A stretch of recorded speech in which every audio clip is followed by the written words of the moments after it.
Beruchim Habayim. Welcome to another edition of our Wednesday night class. Tonight, Be'ezat Hashem, we try to perceive and understand a drop of the greatness of Avraham Avinu. Undoubtedly one of the greatest men that ever walked the face of the earth. The founder of monotheism, the bastion of Chesed, and of course the one that passed the 10 tests. Now, no matter what we're going to say tonight, keep in mind that it's only the tip of the iceberg, and there's really no way for us that are limited to really comprehend who Avraham Avinu was and his greatness and his capacity and his level. Just for an example, to show you how we can't fathom it. If you look at Avraham Avinu's Chesed, the level that he fulfilled it on, and you'll forgive me, but for us it sounds ridiculous. To be coming out of an operation on the third day at his old age, to go run to cater to 3 Arabs. And does the Torah really expect us to do that? Is that something that's the expectation? I mean, if we don't do that, if we don't go run after 3 Puerto Ricans when we're in the hospital to go serve them tongue and run after cows, are we falling short of what God expects from us? So we can't understand that. Hesed it's beyond us. And that's why when Avraham is looking for a daughter-in-law, so he's got to find somebody with that same ridiculous chesed. And you forgive me with the word ridiculous. It's not ridiculous, but it's in our minds it is. That the Rivka, a young lady, should go now give water to 10 camels of a stranger that she never met. What does it mean to give a camel to drink? I told you the story once. The Israeli army once saw a camel in one of their missions, and they gave it to drink one day, and they were worn out. One camel, the army, 10 guys, it wore them out how much it drinks, carrying the water back and forth. So she gives 10 camels. So in Abraham's family, that's normal. We appreciate that. That's not nothing abnormal to us. She fits right in. She's got the same level of chesed, in the exaggerated state. The explanation of that is because Avraham Avinu was called an Av. Rivka would be called one of the Imahot. Avot and Imahot doesn't only mean fathers and mothers, but it means they were the masters. As masters, they created the trait. How do I explain this? It's like concentrated orange juice. You buy the metal can, whatever it is, and it has in it, a gel of concentrated orange. You can't drink that. It's too powerful. So you dilute it. You add 8 glasses of water and you mix it. Now you have something that's drinkable. Avraham is the concentrate. His chesed is the undiluted version, and that's why it's just on a wild level beyond us. And when, 8 glasses later, we have the diluted version, so it's far from the concentrate. That's what an Av means. Av means he is the source of the trait. So if I give you an example that's maybe more mature,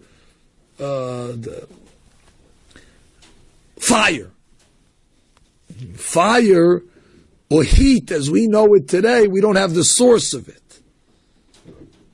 If you go to the source of heat, and maybe that's in the core of the sun, or wherever the source of heat is, wherever that is in the world, maybe at the depths of Gehinam,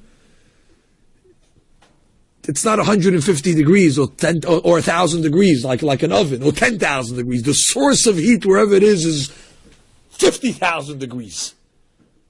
And by the time it gets down to us, so we have it tempered so we can live with it. Avraham Avinu is the source. He's the Mikor.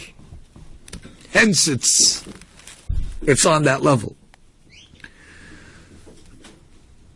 And again, tonight we do this with great trepidation and great fear, with the seriousness of a surgeon that goes into an operating room that's very careful not to make a mistake with the patient.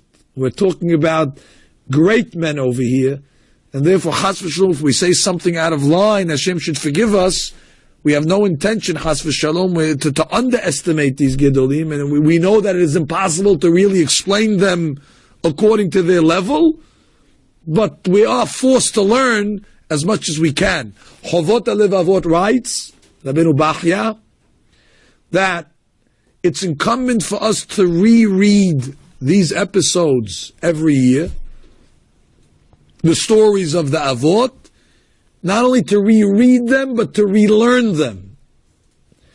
Because every year our minds become a little more ripened and matured, and our level of understanding becomes a little better, and therefore you have to re-enter the information, because the way you understood it when you were in second grade is not going to be the way you understand it in eighth grade, and in eighth grade is in high school and in college and post-college and tonight.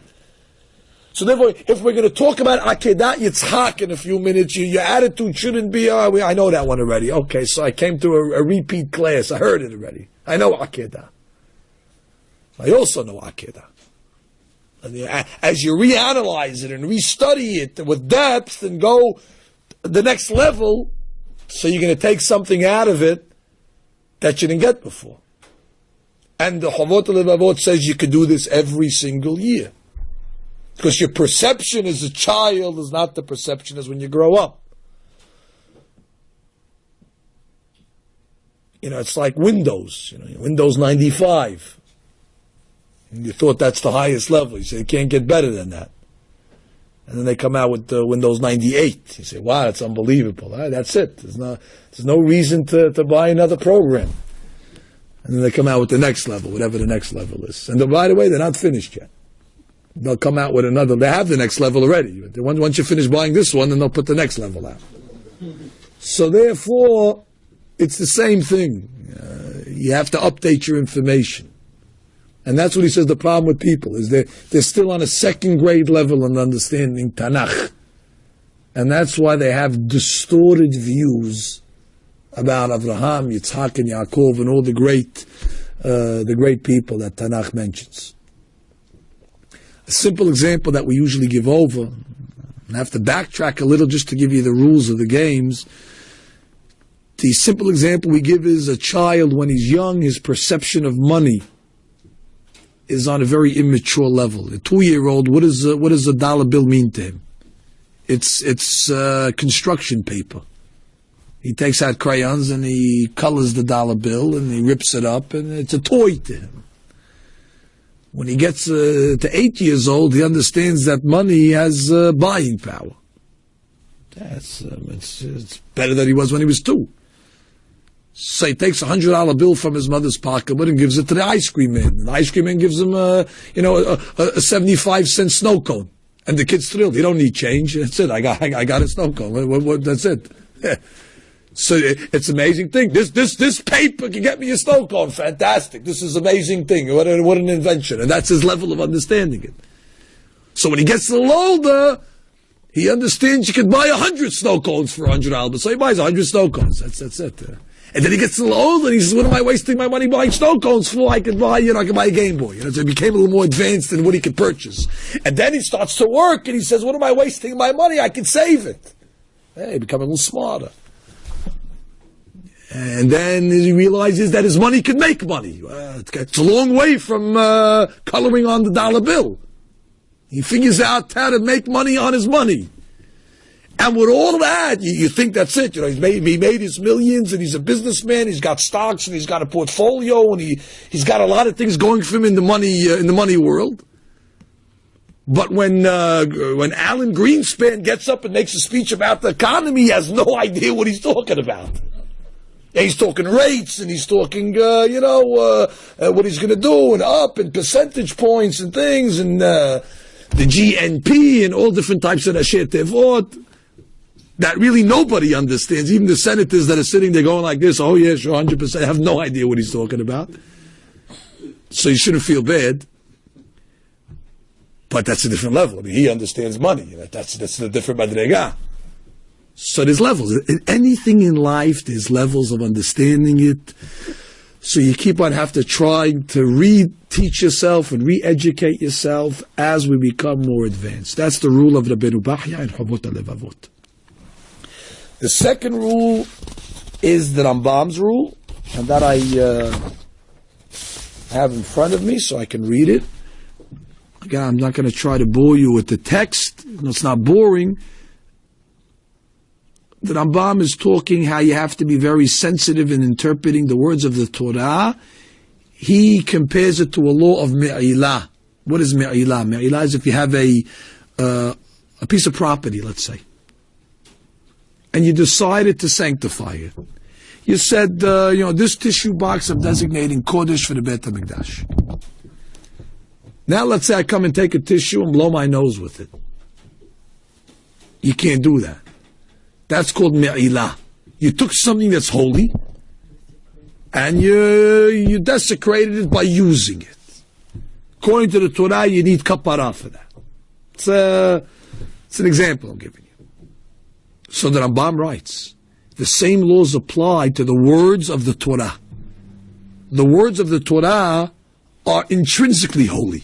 It's more holy than this tissue box. This tissue box intrinsically is not holy, but I made it holy through my words. And if I use it for personal use, I'm guilty. All the more so, he says, the words of the Torah, which are holy from inception, which are holy from the beginning. If a person comes and starts to misinterpret and distort and belittle and mock or give false interpretations, he says,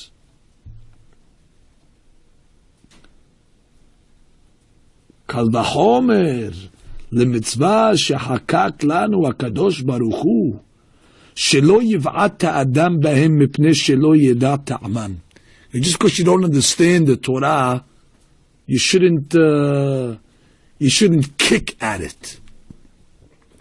You shouldn't have complaints and say, it doesn't make any sense, it's foolishness, this is archaic, and so on and so forth. Like we're going to soon see somebody that did that.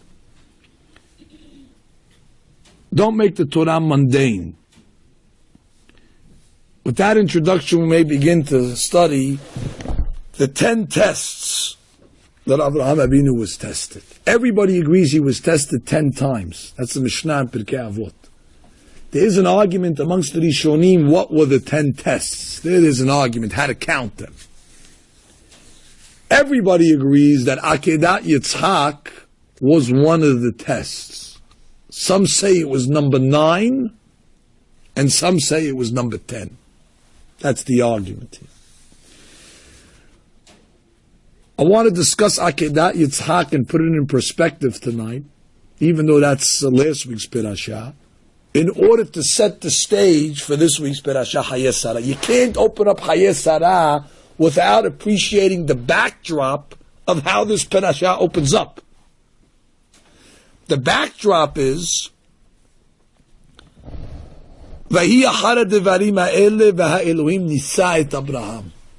God tested Abraham.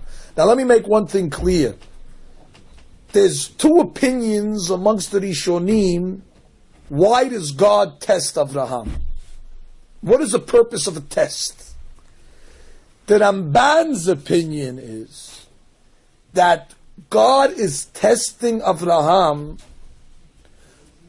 because he knows he has the potential to pass it, and he wants the potential to come out into action so he can give him reward. So the test is to the benefit of the one that's getting tested. Again, Evantem, understood? The Ramban says again, and I quote, that the test is given to Avraham because God knows the potential is there to pass it, but it's only in potential. God wants to give the tzaddikim reward. It's like a father. The father knows if he tells the kid to go to the store and buy the newspaper, the kid's going to go. So he tells him, go get the newspaper. Why? So when he comes back, he can give him $1 million for getting him the newspaper. Even though the father knows the kid would get him. Nothing changed in the father's mind. He knew he was going to get the paper thin. Who benefited? The kid. Because he did it, now he gets paid. Which means God didn't learn something about Avraham after the test that he didn't already know. That's clear. The Rambam has a different interpretation, what the test is for. He says the test is not for Avraham's benefit, it's for our benefit. Because if it remains in the state of potential, we'll never know what Avraham was capable of doing. So God has to tell him to do it so we can read a story and say, wow, unbelievable, he did that, so that we can emulate it. But the Rambam says again clearly, it's not for God to understand who Avraham was. God knows who he was, before the test, after the test. Avraham Abinu is Avraham Abinu. But God puts him through the motion, so we'll have a story to read, so we can learn from. So that's the machlok. Either the beneficiary either is Avraham or us. But either way, that's what the nisayon is. Now, that's the first words to introduce Akedat Yitzhak. And it was after these words. Devarim. Devarim can mean events.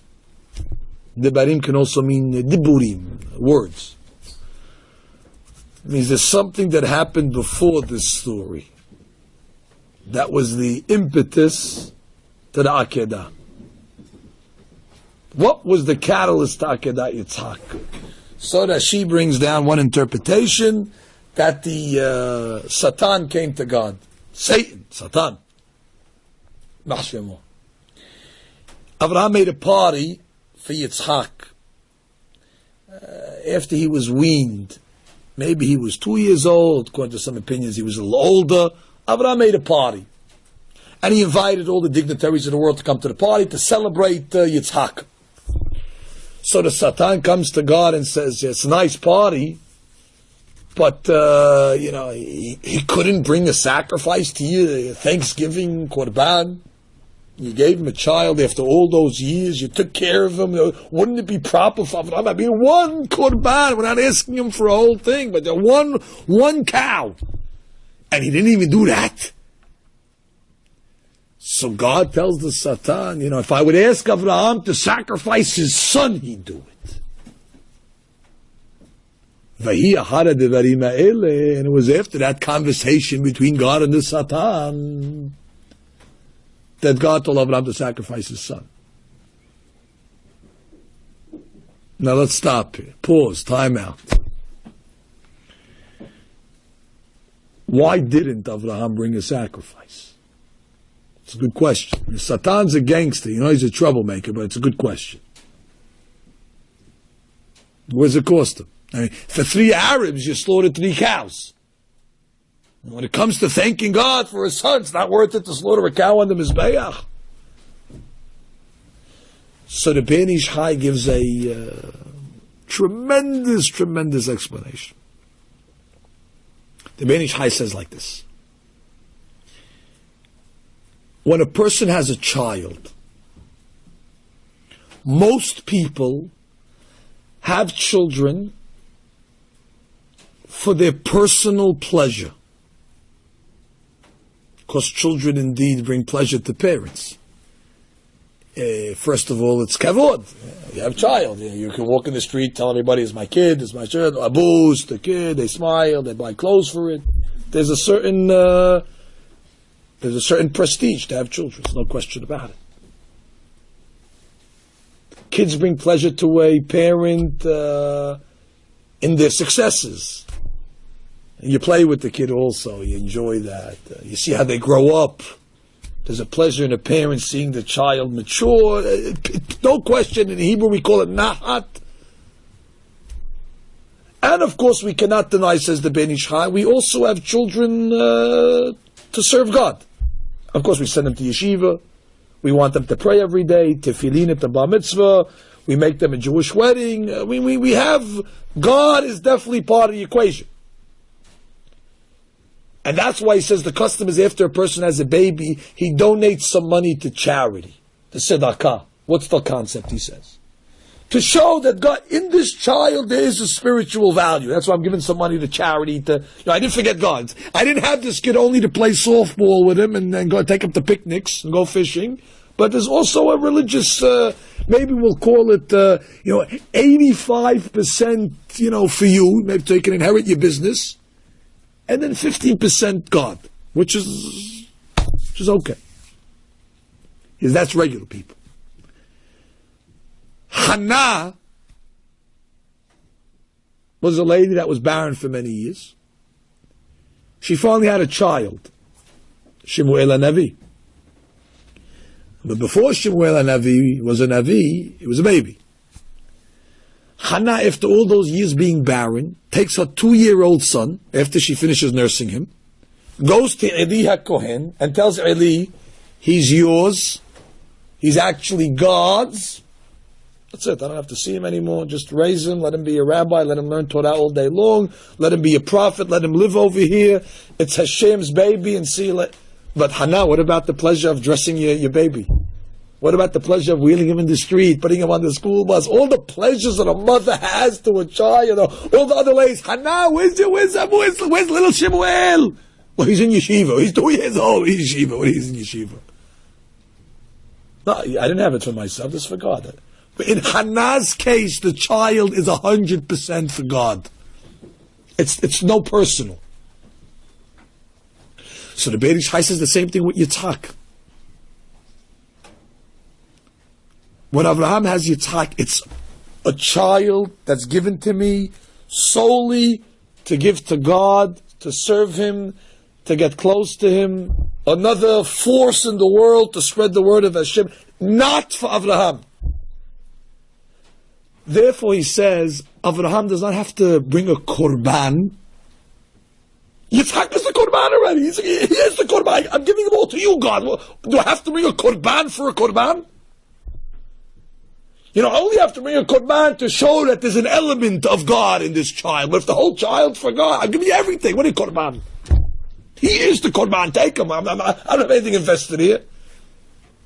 He says, what do you think that party was? There was no piñata at that party. There was no pin the tail on the donkey at the party. It was a religious party where Avraham Avinu invited Gedolei Hador, and that was the day that he inaugurated Yitzhak Avinu into his role in life, into his godly duties.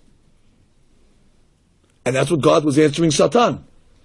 If I would tell Avraham to sacrifice his son, he'd do it. So I understand why I didn't bring an animal. What are you talking? And you want to see it? Here you go. So that's the level of Avraham Avinu. See, I don't understand that. I could say it, of course, but if you would ask me to think about it a little, do I really perceive such a level? I can't understand.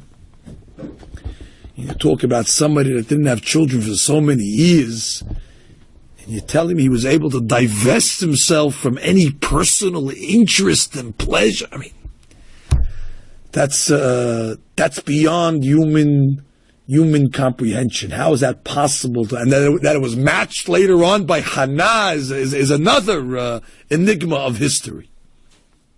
But it seems these great people were able to do it. That's the capacity of the man that we're talking about. It's another explanation that says there was a conversation taking place between Yitzhak and Yishmael. I guess we'll call him the stepbrother. Yishmael comes along and says, I deserve to be the heir to Avraham. My name should be in the will. That means I should inherit Israel. And whatever's coming to Avraham, I should get. Why? Because I took the Brit Milah. I was circumcised at 13 years old when I was already an adult. And I went willingly, even though I could have went kicking and fighting, and I could have told Avraham, my father, no, I'm not interested. 13 years old already, you have right to veto. You have right to refuse. He says, but I went and I did it. I sacrificed myself. So he tells Yitzhak, you were 8 days old, so you really did it. You had no choice. So I'm better than you because I sacrificed for the milah more than you did. So I'm the heir to the throne. So Yitzhak Avinu says, you're bragging that you sacrificed one limb to God. If God would tell me to sacrifice my whole body, I'd do it. And it was after that challenge, God tells Avraham, okay, Yitzhak said he'd do it. Let's see. So that's the backdrop. It's not a contradiction. Both these stories happened. There were different events that became the catalyst to Akedat Yitzhak. Those two explanations most people know. The third explanation, and I think it's the Hidushi. That's the Rashbam's interpretation. The Rashbam says, I hope we can explain this good because it gets a little tricky. The Rashbam says that right before Akedat Yitzhak, Avraham Avinu, as it's written in the Torah, signed a peace treaty with Avimelech. Remember that story? He was in Pilishtim. It seems Avraham Avinu had some wells, and there was big politics with the wells. Avraham's people would dig them, and Avimelech's men would come and fill them up. And this was going on, and Avraham Avinu goes to Avimelech and says, what kind of business is this over here? You guys, you're doing it. And Avimelech says, I had no idea. Why didn't you tell me? I can't believe it. I'm sorry, whatever. So they decide to make a peace treaty, and Avraham says, listen, I'll make a deal with you, with me, with my child, with my children, with my grandchildren. We won't fight you. You don't fight us. Shalom HaYisrael. They sign it. Vayichretu shenehem berit. Be'er Sheva, the whole story. So the Rashbam says, listen to Hadush. The Rashbam says, God comes to Avraham and says, listen, I gave you the land of Israel. I gave you the keys. The land of Israel is yours. And part of you getting the land of Israel means you have to evict all the inhabitants, including Pilishtim. And you go along and make a peace treaty with them? And not only that, but who do you use in the peace treaty to make the deal? The son that I gave you. I make a deal with me, my child, my grandchild. I gave you Yitzhak. And now you put him in a clause in a peace treaty, use your son to make a deal with Avimelech? God says, take that son, put him on the Mizbeach. That's fantastic because it's really saying that the Akedah is almost like a punishment here. It's everything else we said, but it's also an element of you shouldn't have made that deal with Avimelech. And since you used Yitzhak in the deal, so we have to scare you a little. So Rabbi Dessler asked the obvious question. Why did Avraham make the deal? You can never end it at that point. You can never say, he made the deal, okay, he was wrong, see you later, next subject. No, you're not talking about some guy in the street. You're talking about Avraham Avinu that was calculated on every move that he made. Last week's Pirashah we read, when he sees the Arabs coming to his house, it says, Vayisa enav vayar. He lifted his eyes and he saw. Isn't that a little verbose? He lifted his eyes and he saw. Just tell me, he saw. Is that how you talk? I was walking in the street, I lifted my eyes and I saw. It's too much. We're not. The explanation is every time Avraham Avinu would look at something, he would make a conscious decision first. Should I look or shouldn't I look? Should I lift my eyes or not? So there was decision. Vayisa enav, he lifted his eyes, meaning he made a conscious decision to look, and he looked. Not like us that walk in the street like tourists, when you're looking at everything. Whatever we see, that's it. So he's a calculated man. So you have to ask, what is he making a deal with Avimelech for? Yes, God has a claim against him for the deal, but what was Avraham thinking? So the Rabbi Dessler says,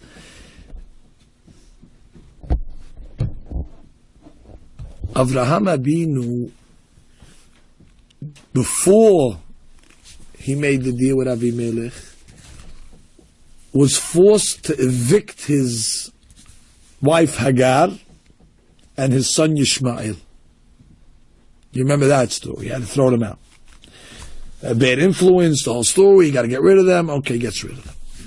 So he says that was going against the grain of Avraham Avinu's nature. Avraham Avinu was a Isha Chesed, hospitable, kind, generous. For him to throw out his wife and his son goes against the grain of Avraham, but he had to do what he had to do.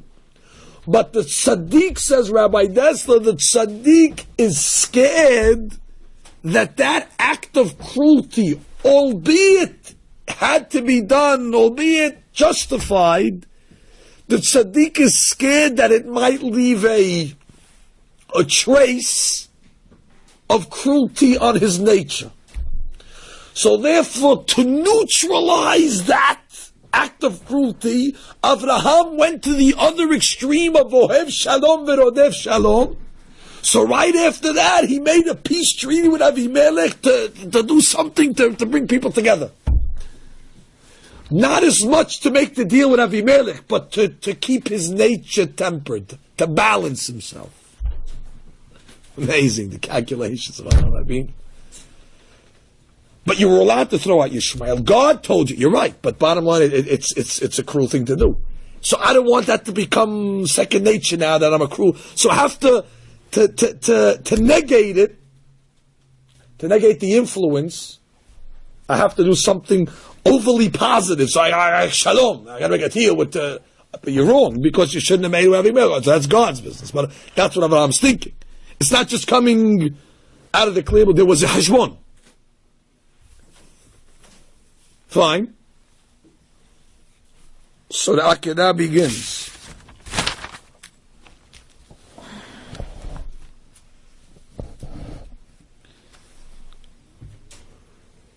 On the way there, the Satan comes to Avraham Avinu and tells him, you didn't understand what God meant. And the Satan offers Avraham an alternate interpretation of what the Akedah is all about. Avraham answers the Satan, I'm sorry, I got the prophecy, you didn't. And I understand it my way, and that's with the prophecy comes an ability to understand prophecy. And therefore, if I got the prophecy, I have the Perush also, so you're wrong. What was the Satan's interpretation?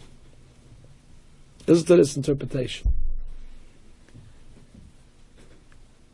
Rabbi Lopian explains the Satan's interpretation of the Akedah with the mashal.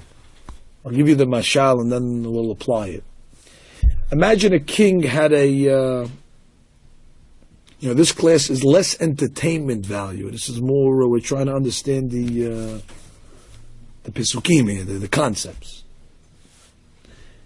Avraham, there's a king. A king has a loyal servant for many years. Very loyal servant. So a couple of the other servants that are jealous go to the king and say, you think he's loyal? He's a faker. He's counterfeit. If he had the chance to kill you, he'd kill you. The king is shocked. What? He's fooling me all these years? I have to test him to see if it's true. So he calls his loyal servant and he says, here, I want you to take this barrel of red paint and I want you to pour it on my head. What's the king doing? He says, if this fellow really is a traitor, he'll pour it on my head with happiness, because he has permission now. This is his chance to kill me with permission. But if he really loves me, he'll tell me, no, I can't do it. Kill me first, but I can't pour the paint on you. Then I'll know that he's true.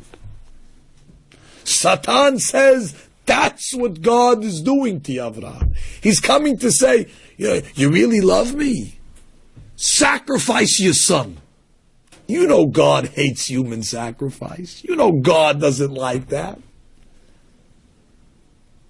So if you go through with it, you're a failure. You know what God wants you to do? He wants you to protest and say, no, I can't do it. God, kill me, but I can't do that. I know you don't like. If you want to prove your loyalty to God, He's testing your reaction. And you're falling for it. Yeah, okay, let's go, we'll do it. What do we do it? He doesn't want you that. I'll pour the paint on your head. No, He doesn't want it. That's the wrong answer. He wants you to say no. That's the Satan, a nice interpretation. And this is the source of the double sketch in the Torah. Yeah, He told you to do it, but He means don't do it. It's the thumb.